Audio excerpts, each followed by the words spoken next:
نحمدک ونستعینک نصلی ونسلم علی خلیلک ورسولک۔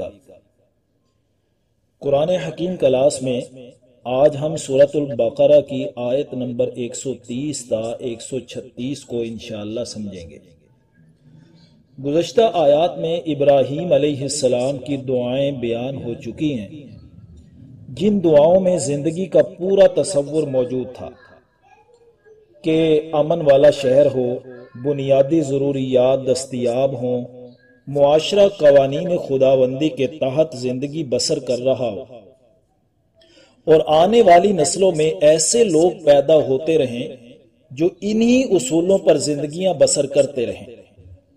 ان دعاؤں کے بعد آیت نمبر 30 میں فرمایا وَمَن يَرْغَبُ عَن مِّلَّةِ إِبْرَاهِيمَ إِلَّا مَن سَفِهَ نَفْسَهُ، اور کون ہے جو بے رغبتی اختیار کرے، اعراض کرے ابراہیم علیہ السلام کے طریقے سے، مگر وہی اعراض کرے گا جس نے خود کو بے وقوفی میں مبتلا کرنے کا فیصلہ کر لیا ہو۔ اس عمدہ اور خوبصورت ملت ابراہیمی، ابراہیم علیہ السلام کا طریقہ کوئی بے وقوف ہی اس سے اعراض کر سکتا ہے، عقل مند اعراض نہیں کر سکتا۔ دیکھیے وَلَقَدِ اصْطَفَيْنَاهُ فِي الدُّنْيَا، ہم نے تو ان کو دنیا میں منتخب کر لیا تھا، یعنی دنیا میں جو فضیلتیں ابراہیم علیہ السلام کو عطا ہوئی وہ کسی سے پوشیدہ نہیں ہیں۔ تمام انبیاء علیہ السلام انہی کی نسل سے مبعوث ہوئے، بیت اللہ ان کے ہاتھ سے تعمیر کروایا، اس وقت سے لے کر آج تک بیت اللہ کا حج ہو رہا ہے۔ ان کی سنت اور طریقہ اختیار کرتے ہوئے ہر سال کروڑوں قربانیاں کی جاتی ہیں۔ یہ گراؤنڈ ریالٹیز ہیں، زمینی حقائق ہیں۔ غرض یہ کہ جس طریقے کو اختیار کرنے کی وجہ سے ہم نے دنیا میں انہیں منتخب کیا، اس طریقے سے کوئی بے وقوف اور عقل سے عاری شخص ہی منہ پھیرے گا۔ وَإِنَّهُ فِي الْآخِرَةِ لَمِنَ الصَّالِحِينَ، اور آخرت میں یقیناً ان کا شمار صالحین میں ہوگا۔ یعنی جس ملت اور طریقے پر چل کر ان کو دنیا اور آخرت میں مقام اور مرتبے حاصل ہوئے، ان طریقوں کو کوئی بے وقوف ہی چھوڑ سکتا ہے۔ اب سوال پیدا ہوتا ہے وہ طریقہ کیا ہے؟ تو اگلی آیت میں ابراہیم علیہ السلام کی ملت اور طریقہ بیان کیا جا رہا ہے۔ ان کی ملت کا بنیادی وصف کیا تھا؟ دیکھیے آیت کو، اذ قال له ربه اسلم، اسلم اسلم، جب بھی ان کو ان کے رب نے کہا فرما بردار ہو جاؤ تو انہوں نے سر تسلیم خم کرتے ہوئے کہا قال اسلمت لرب العالمین، میں رب العالمین کا فرما بردار ہو چکا ہوں۔ تو اسلم کہا، ادھر سے جواب آیا اسلمت، اس میں اللہ کے فرما بردار ہونے پر دلیل بھی دے دی کہ وہ اللہ تعالی رب العالمین ہیں جو تمام جہانوں کو پروان چڑھا رہے ہیں، ہر مخلوق کو اس کی ضرورت کے مطابق چیزیں فراہم کر رہا ہے۔ کیا وہ مجھے ایسا حکم دے گا جو میرے لیے نقصان دہ ہو؟ دیکھیے کیا خوبصورت لاجک پیش کر دی ابراہیم علیہ السلام نے۔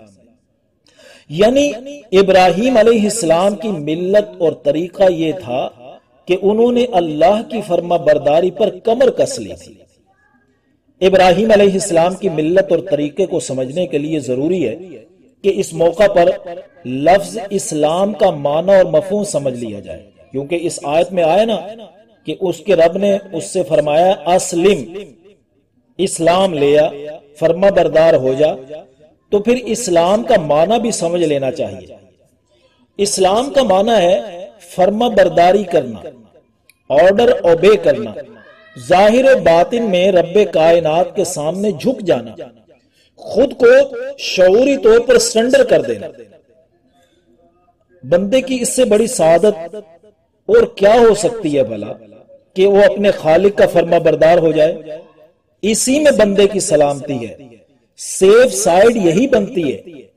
دنیا دار لوگ اس کو کامیاب سمجھتے ہیں جو بادشاہوں اور صاحب اقتدار لوگوں کے گھروں کا چکر لگاتے رہتے ہیں اور ان کے سامنے اپنی وفاداریاں پیش کرتے رہتے ہیں اور جی سر کا انداز اختیار کرتے ہیں۔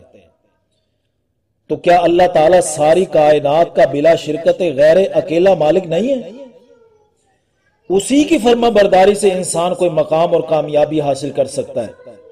علامہ اقبال نے کہا تھا، یہ ایک سجدہ جسے تو گراں سمجھتا ہے، 1000 سجدوں سے دیتا ہے آدمی کو نجات۔ نبی کریم صلی اللہ علیہ وسلم کو بھی اسی ملت ابراہیمی کی پیروی کرنے کا حکم دیا گیا۔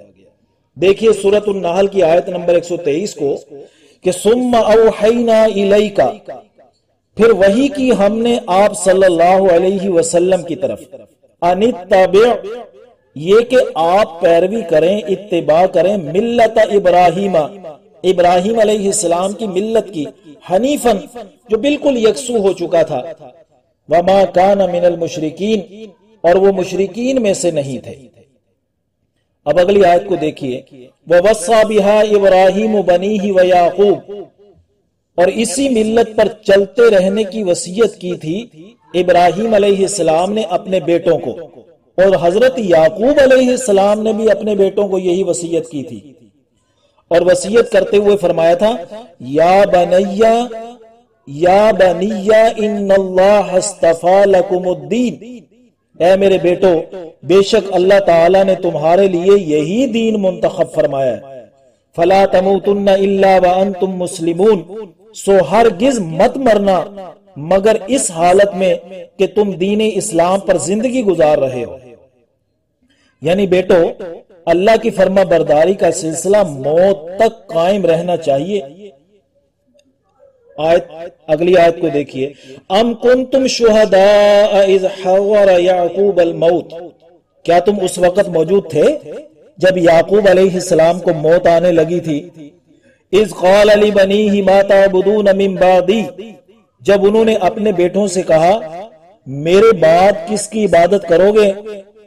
قالو، تو تمام بیٹوں نے کہا تھا، نعبد الہک و الہ آبائک ابراہیم و اسماعیل و اسحاق الہ واحدہ، کہ ہم آپ کے معبود کی عبادت کریں گے اور آپ کے آباء و اجداد یعنی ابراہیم و اسماعیل اور اسحاق علیہم السلام کے معبود کی عبادت کریں گے، الہ واحدہ، جو ایک ہی معبود ہے، سب کا ایک ہی معبود تھا، وہ اللہ تعالیٰ ہے، وَنَحْنُ لَهُ مُسْلِمُونَ، اور ہم اسی کے فرما بردار ہیں۔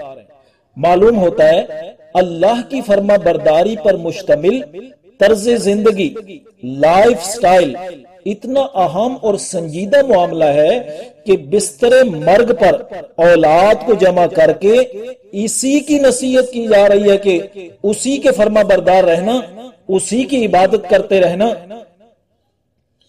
اور وہ بھی آگے سے اقرار کر رہے ہیں کہ ہم اسی کے فرما بردار ہیں۔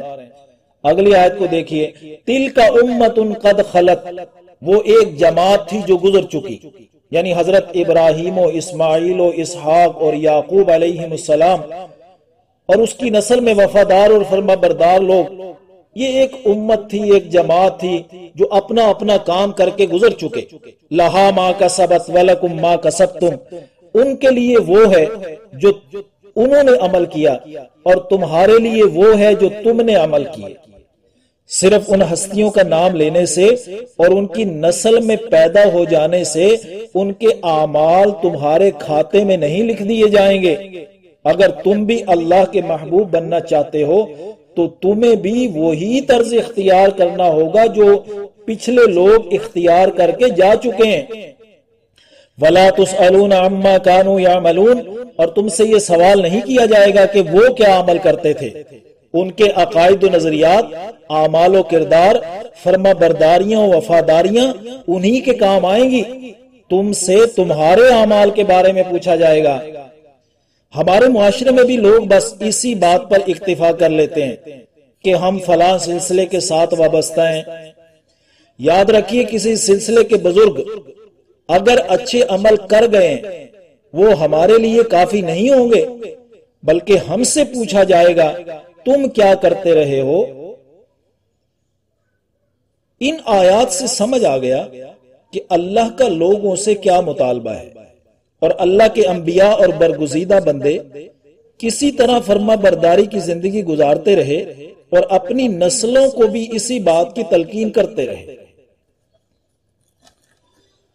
لیکن ذرا یہود و نصارہ کا طرز دیکھیے اگلی آیت میں، وَقَالُوا كُونُوا هُودًا أَوْ نَصَارَىٰ تَهْتَدُوا، انہوں نے کہا یہودی یا نصرانی بن جاؤ تو تم ہدایت پا جاؤ گے۔ جب جماعت بندیوں اور گروہوں کی دوڑ لگ جاتی ہے نا، اور لیڈر اپنی اپنی جتھا بندیوں کو مضبوط کرنے لگ جاتے ہیں، اور اللہ کی فرما برداری کا پہلو درمیان سے نکل جاتا ہے، تو پھر حق کو باطل نہیں دیکھا جاتا، بس جماعت بندیوں کی طرف دعوت دی جاتی ہے۔ تو جواب دیجئے میرا پیغمبر صلی اللہ علیہ وسلم ان کو، قل بل ملت ابراہیم حنیفہ، آپ جواب دیجئے بلکہ ہم تو ملت ابراہیم کے پابند ہیں جو خالص اللہ کے ہو چکے تھے۔ یعنی وہ تو یہ دیکھتے تھے کہ اللہ کا آرڈر کیا ہے، اللہ کا حکم کیا آ رہا ہے، وما کان من المشرکین، وہ مشرکین میں سے نہیں تھے۔ ابراہیم علیہ السلام کی زندگی ملت اور طریقے سے جو نتیجہ اخذ کیا جا سکتا ہے وہ اگلی آیت میں آ رہا ہے، قولو، تم کہو، آمنا باللہ وما انزل الینا، ہم ایمان لائے اللہ پر اور اس پر جو ہماری طرف نازل ہوا یعنی قرآن، وما انزل الی ابراہیم و اسماعیل و اسحاق و یعقوب والاسباط، اور اس پر ایمان لاتے ہیں جو ابراہیم و اسماعیل، اسحاق و یعقوب اور اس کی اولاد پر نازل ہوا، وما اوتی موسیٰ و عیسیٰ، اور اس پر بھی ایمان لاتے ہیں جو موسیٰ و عیسیٰ علیہ السلام کو دیا گیا، وما اوتی النبیون من ربہم، اور اس پر بھی ایمان رکھتے ہیں جو تمام نبیوں کو ان کے رب کی طرف سے دیا گیا۔ یعنی اب ہم کس کس نبی کا نام لیں؟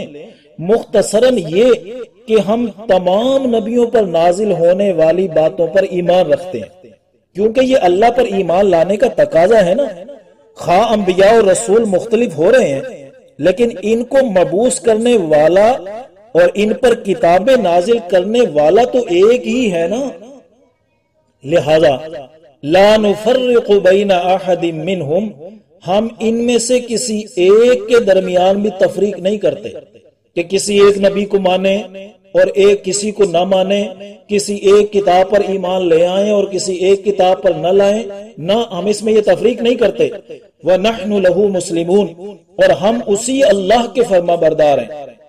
یا پھر وہی بنیادی بات آ گئی کہ بیسیکلی ہم اللہ کے فرما بردار ہیں، اور چونکہ قرآن حکیم کو حضور صلی اللہ علیہ وسلم پر اللہ تعالی ہی نے نازل فرمایا ہے اور آخری اور فائنل گائیڈنس کے طور پر نازل کیا ہے، تو اب ہم انہی اصولوں پر زندگی گزاریں گے جو نبی پاک صلی اللہ علیہ وسلم نے ہمیں عطا کیے ہیں۔ تو اللہ تعالی ہمیں ملت ابراہیمی کے بنیادی وصف فرما برداری اور وفاداری صرف اللہ ہی کی کرنے کی توفیق نصیب فرمائے، آمین یا رب العالمین۔